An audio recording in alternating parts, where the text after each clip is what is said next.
Hey, it's Russ and Lauren from here on the Infectious Groove YouTube channel, and today we are starting one of our, I kind of call them a series because they usually come in pairs, but today we are starting a series on 1987, so this is the first of the two videos. I will be up soon with a follow-up video for 5 great albums from 1987, but seeing as it was a monster year for music, we're going to start off with Lauren sharing 5 great singles from the year 1987. Yeah, so, if you've watched this channel at all, you know that your girl loves a song that sounds happy but has lyrics that are not so much, and I'm kicking it off with one of those. It's the song Something So Strong by Crowded House. And man, if you are not paying attention, it just sounds like a boppy, like late 80s acoustic-ish kind of, thing, and it's not... Yeah, and I feel, at least if you're watching this video in the United States, they're mostly known for Don't Dream It's Over, which is like a sad-er sounding song. Yes. And yeah, this is like all upbeat and happy sounding.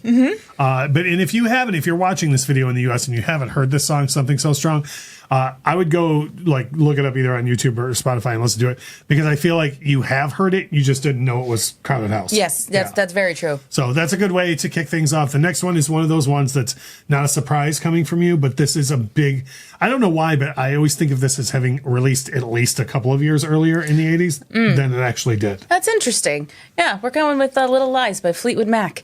And man, this song is just so fun. It's a Christine song, and it feels different from any other Christine song to me for some reason. And it's probably the whole late 80s of it. I'm not sure. Yeah, well, one thing for me, at least, is with Fleetwood Mac, especially in the era of Christine and Stephanie and Lindsay. What I always think of is, if you hear that, even though they have distinct voices, it's kind of like the Eagles, where they're usually harmonizing with each other. And this is one of the only singles I can think of where you hear distinctly all three of their voices in it. Like when I was a little kid and I first got into Fleetwood Mac, I knew that there were 3 distinct singers because of the. So I think that is one of the reasons. That's probably part of it. Yeah. Why it's different too. Now the next one on your list is, I feel like, one of the most unfortunate forgotten songs by this artist. Like, this artist has like a ton of bangers from the 80s and the 90s and the 2000s, really. But why doesn't anyone remember this song? First of all, we're talking about Causing a Commotion by Madonna from the movie Who's That Girl, which check that out. Because it opens up the movie. It's a delight. Where in the movie, there's an animated sequence at the beginning that tells you like everything you need to know up until the movie starts. But the single Causing a Commotion was from the soundtrack record, and it was a huge hit when it was out, and then like nobody mentions it anymore. I think it's probably because it didn't make the Immaculate Collection from her single. Which is dumb. Yeah, I mean, it should be on the hits collection. It should be. Yeah. So it's not immaculate, maybe. Right, yeah. The near immaculate. The nearly immaculate collection. But yeah, Madonna, Causing a Commotion. I think this one, for me, I absolutely remember this being a 1987 thing for a number of reasons. I saw the movie in the theater and all those things. But this is one that Madonna had 2-3 singles that year from that record, and I think this is far and away the best of the singles. Oh, yeah, it's the most fun, for sure. Yeah.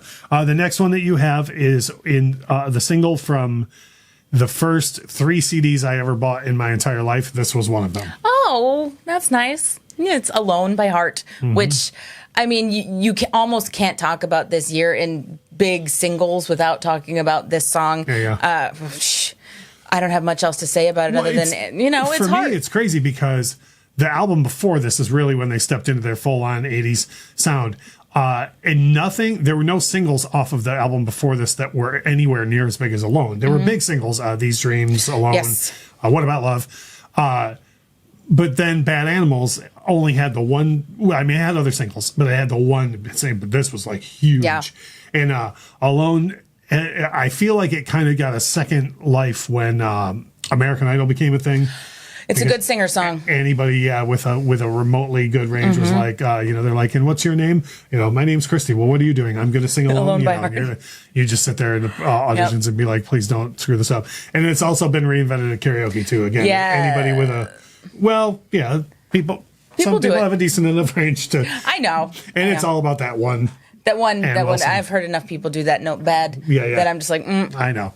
The next one is not in the first group of CDs that I bought, but it is. I did have this album on CD, and I bought it for the title track. actually, but I think this was a single before that. Yes, I'm talking about Shake Your Love by Debbie Gibson. And man, I loved Debbie Gibson when I was a kid so much. She's the first music artist that I liked independent of anybody else's influence. Yeah. She was just so much fun. And I don't think she gets, like, especially today, anywhere near as much credit as she deserves, you know. Mm-hmm. She was, like, super young, writing and producing her own music, performing it, doing all this stuff. And it's like she got lumped in with a whole genre that I would say she's better than. Well, I was going to say, I mean, the elephant in the room is Tiffany. That's who we're talking about. And I don't mean to insult Tiffany at all, but if you're Debbie Gibson at this time, you got to be like, I'm writing my songs, I'm writing my melodies. And you're covering things from the 60s. Yeah, and you're covering things from the 60s. Come on, man. Yeah. You know. But for me personally, I like this record a lot better than the second one. I like Out of the Blue better than Electric Youth. But again, I bought it for the lead single, and then when I got it, I was like, oh shit, this is also the Shake Your Love Lady. Like, I didn't know. That's fun. But those are 5 great singles from 1987. Like I said, we will have another video up soon where I'm going to share 5 great albums, and I don't think we matched up on this one this time. Like last time, we had a couple of great singles from the same record, so look forward to that. But in the meantime, share this around the internet, please, if you would. Helps grow the channel. Drop a comment. Let us know what you think of Lauren's picks from singles from 87, and what are some other singles from 1987. It's such a huge year that you have to have tons of picks that we didn't talk about in this video. But as we always say, thank you so much for watching.